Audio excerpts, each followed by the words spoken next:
There are figures in history who transcend the limits of their own time, who rise beyond the fame, beyond the skill, beyond even the persona the world projects onto them. Muhammad Ali was one of those rare few. He wasn't just a boxer, he was a force, a storm of charisma, conviction, and contradiction. In this video, we're going far beyond the ring. We're diving into the core of his being through his astrological chart, not just to understand the man, but to follow the architecture of his soul. And for that, we're using both tropical and Vedic astrology. Why both? Because they're not in opposition, they're complementary. Western astrology, or tropical, maps out the psychological blueprint: personality, behavior, motivation. Vedic astrology, or Jyotish, draws out the karmic and spiritual dimensions: dharma, past lives, soul path. Together, they don't just describe Ali, they decode him.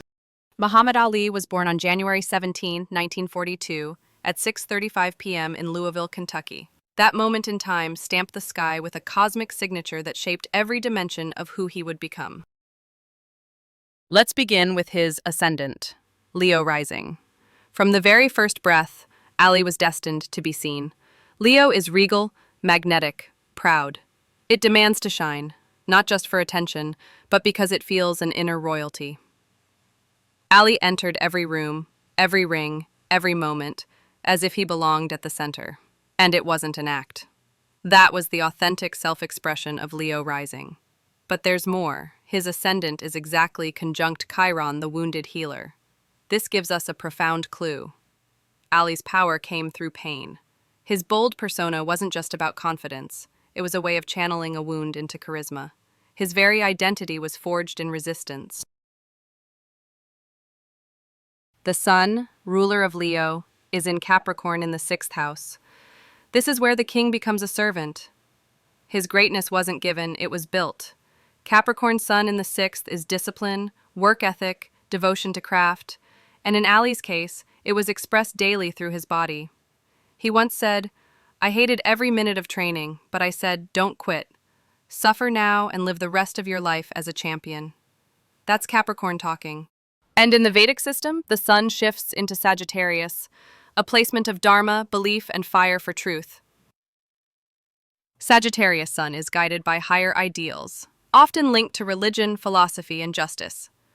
Ali's spiritual journey, his conversion to Islam, and his defiance of war weren't just rebellion, they were dharma.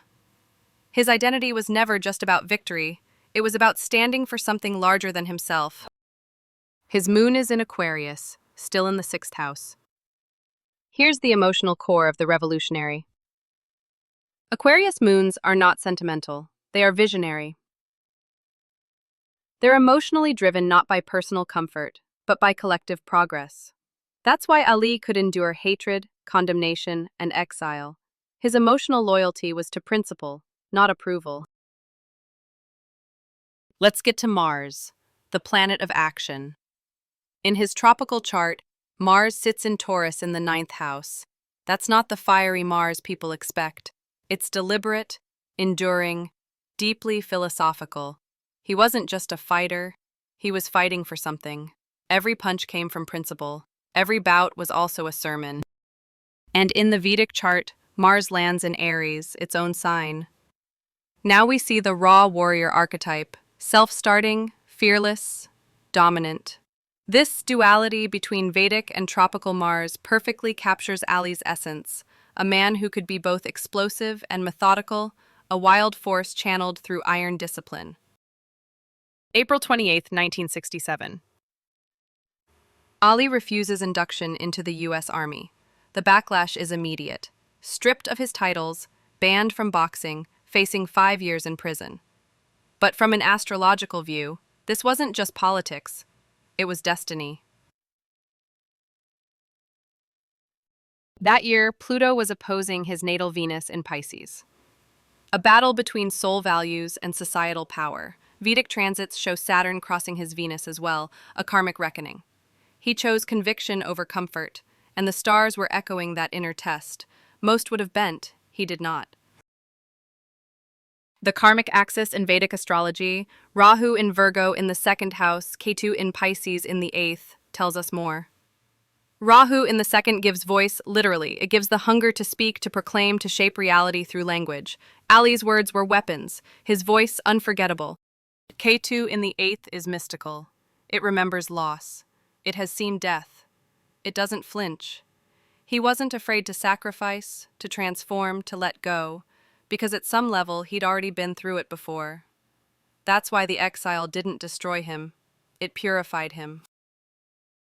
In 1984, after years of triumph and return, Ali's body begins to break down. Parkinson's is diagnosed shortly after his second Saturn return. Saturn, the Lord of Time, came back around to claim a toll. The man who had spoken with thunder was silenced. And yet, he adapts. He doesn't retreat. He evolves. The silence that overtakes him is not defeat, it's transformation. This is the dignity of Saturn, the grace that emerges when force is no longer possible. Even diminished, Ali lit the Olympic torch in 1996. That was not weakness. That was strength in its final form. Did it end there? Not even close. Muhammad Ali's chart speaks loudly about legacy beyond death. In the Vedic chart, Ketu in the eighth house points to someone who becomes myth after death, who dissolves into symbol. In the tropical chart, Saturn in the 10th house guarantees that history will remember him with increasing reverence.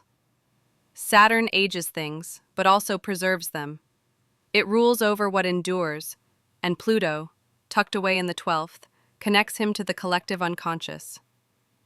Even if you've never watched a boxing match, you know who he is. He lives in memory, in murals, in metaphors. So, who was Muhammad Ali? A Leo rising, built to dazzle. A Capricorn Sun, forged to endure. An Aquarian Moon, born to rebel. A Vedic Mars warrior with a cosmic mission. A man who mastered the ring and then transcended it. He said, "I am the greatest." And the stars didn't argue because they had already written it. Thank you so much for spending this time with me, exploring the birth chart of such a powerful soul.